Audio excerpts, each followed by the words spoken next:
नमस्कार दोस्तों, हरियाणा सरकार की तरफ से बड़ी ब्रेकिंग न्यूज आ रही है। हरियाणा सरकार ने आज 6 नवंबर को 5 बड़ी घोषणाएं की हैं, जिनका सीधा असर आप लोगों पर होने वाला है। इन 5 घोषणाओं के क्या फायदे और क्या नुकसान होने वाले हैं आप लोगों को जान लीजिए। वीडियो को अंत तक जरूर देख लीजिए। यदि आप रोजाना हरियाणा सरकार की हर घोषणा, फैसले, नियम, निर्देश, आदेश, योजना, सूचना और निर्णय की जानकारी रोजाना जानना चाहते हैं तो आप स्टेट नॉलेज टीवी हिंदी के साथ जुड़ जाइए और सब्सक्राइब कर दीजिएगा। पहली और बड़ी खबर आई है, हरियाणा में 1,20,000 कच्चे कर्मचारियों को जल्द ही जॉब सिक्योरिटी मिलने वाली है। इसके आवेदन के लिए पोर्टल तैयार हो गया है। बता दें कि हालांकि इस पोर्टल का सरकार पहले ट्रायल लेगी, इसलिए पहले 2 विभागों में इसको शुरू किया जाएगा। ट्रायल सफल होने के बाद इसे सभी विभागों, बोर्डों, निगमों के लिए खोल दिया जाएगा। इसके लिए कर्मचारियों को ऑनलाइन अप्लाई करना होगा। अभी सरकार ने यह खुलासा नहीं किया है कि पहले किन विभागों में ट्रायल होगा।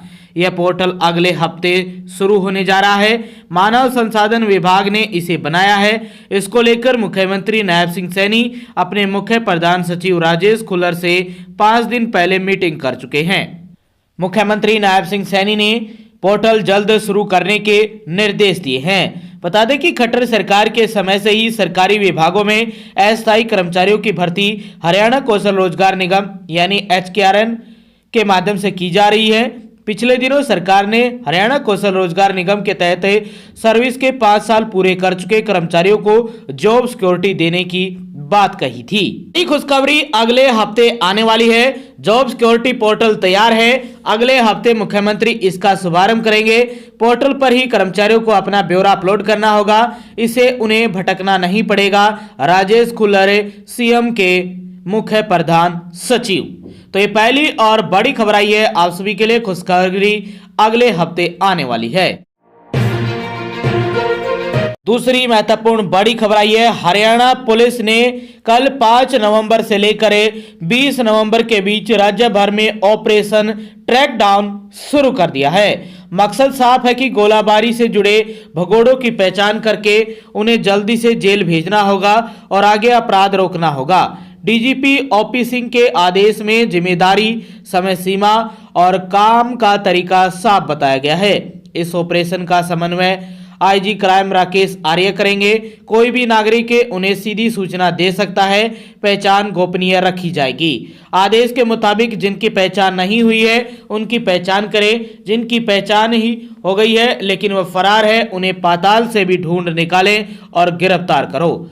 जो आरोपी जमानत पर बाहर है उनकी हिस्ट्री सीट खोल। अगर वे फिर से अपराध में सक्रिय हैं तो उनकी जमानत रद्द कराने की कार्रवाई करें। अपराध सुनियोजित तरीके से हो रहा है, वहां संगठित अपराध की सख्त धाराएं लगाएं। अपराध से कमाई गई संपत्ति को चिन्हित करके जब्त करें। जो लोग ऐसे अपराधियों को संरक्षण या फंडिंग दे रहे हैं उन पर भी सख्त कार्रवाई, कानूनी कार्रवाई करने के आदेश दिए गए हैं।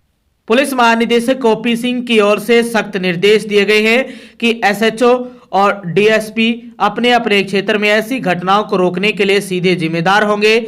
हर थाना, उपमंडल अपनी सबसे बदनाम 5 अपराधियों की सूची बनाएंगे और उन्हें गिरफ्तारी, सरेंडर या जमानत रद्दीकरण के जरिए जेल भेजेंगे। इसी तरह हर जिला और जोन सबसे बदनाम 10 की सूची बनाएंगे। इसके नतीजे के लिए एसपी, डीएसपी और सीपी जिम्मेदार होंगे। राज्य स्तर पर एसटीएफ सबसे बदनाम 20 की सूची तैयार करेंगे और उनकी धरपकड़ के लिए व्यापक ऑपरेशन चलाएंगे। तो ये दूसरी महत्वपूर्ण बड़ी खबर आई थी पुलिस की तरफ से।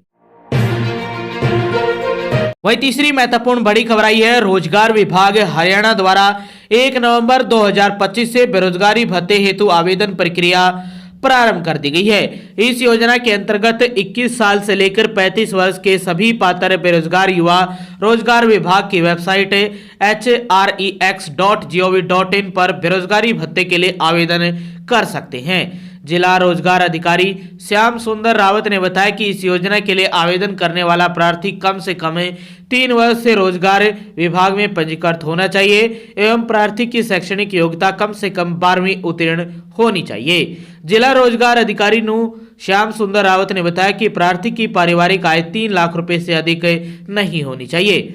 वह किसी भी प्रकार के रोजगार, स्वयं रोजगार या विद्यार्थी नहीं होना चाहिए।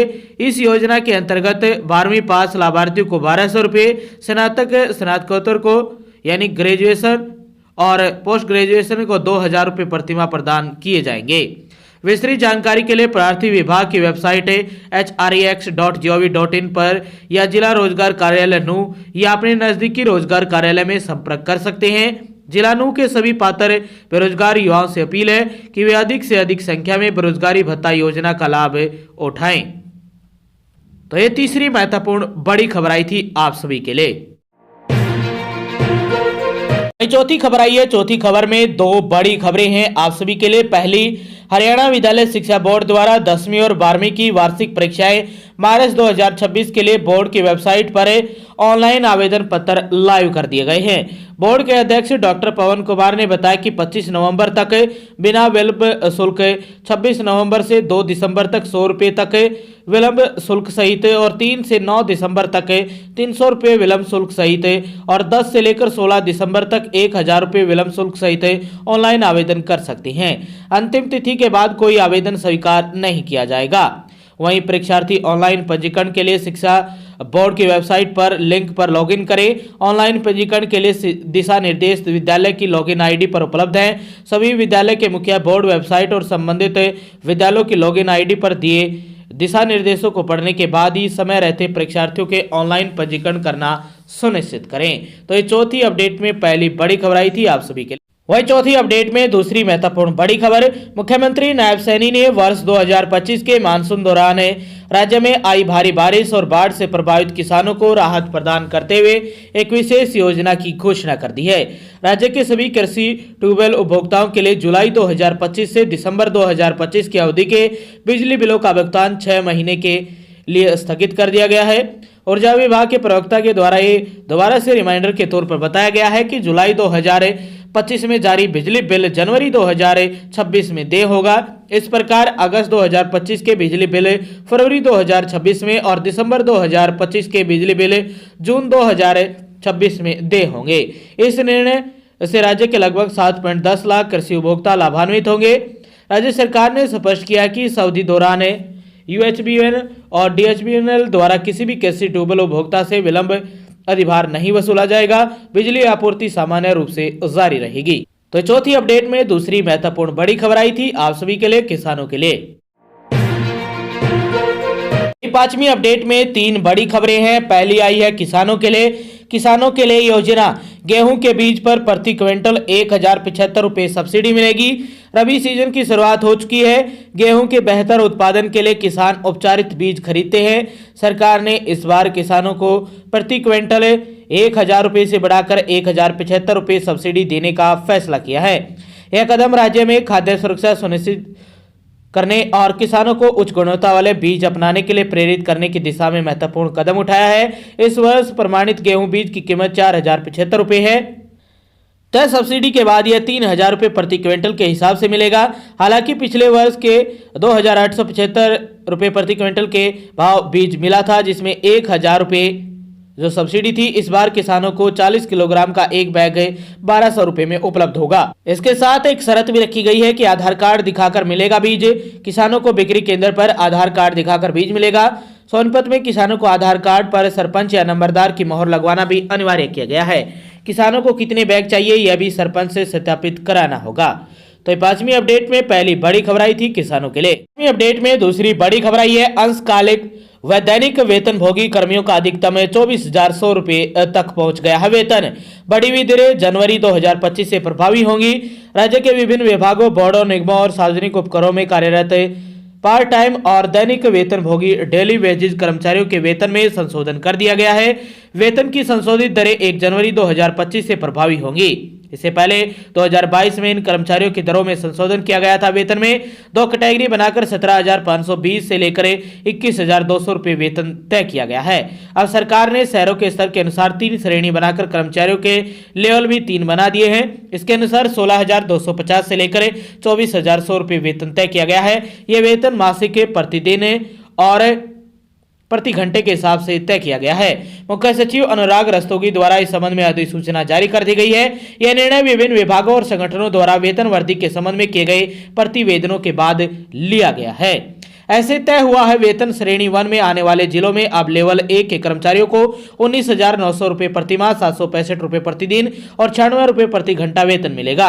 लेवल 2 कर्मचारियों को 23,400 रुपए प्रतिमाह, 900 रुपए प्रतिदिन और 113 रुपए प्रति घंटा वेतन मिलेगा। जबकि लेवल 3 कर्मचारियों को 24,100 रुपए प्रतिमाह, 927 रुपए प्रतिदिन और 116 रुपए प्रति घंटा वेतन दिया जाएगा। तो ये 5वीं अपडेट में दूसरी महत्वपूर्ण बड़ी खबर आई थी आप सभी के लिए सरकार की। वही 5वीं अपडेट में तीसरी और महत्वपूर्ण खबर आई है आप सभी के लिए। हवाई यात्रियों के लगातार बढ़ते असंतोष और शिकायतों के बीच नागर विमान महानिदेशालय ने टिकट राशि की वापसी से जुड़े नए नियमों का मसौदा तैयार कर लिया है। इसे एयरलाइंस की जवाबदेही तय करने के साथ साथ यात्रियों को भी सीधे सुझाव देने का मौका दिया गया है। कैश टिकट का तुरंत तो क्रेडिट कार्ड से पेमेंट का 7 दिन में होगा रिफंड। एयर टिकट रद्द होने पर राशि वापसी की डेडलाइन तय कर दी गई है। तो 5वीं अपडेट में तीसरी महत्वपूर्ण और एडिशनल न्यूज थी आप सभी के लिए। आगे भी आप हरियाणा सरकार की हर घोषणा, फैसले, नियम, निर्देश, आदेश, योजना, सूचना और निर्णय की जानकारी रोजाना जानना चाहते हैं तो स्टेट नॉलेज टीवी हिंदी को सब्सक्राइब जरूर कर लीजिएगा।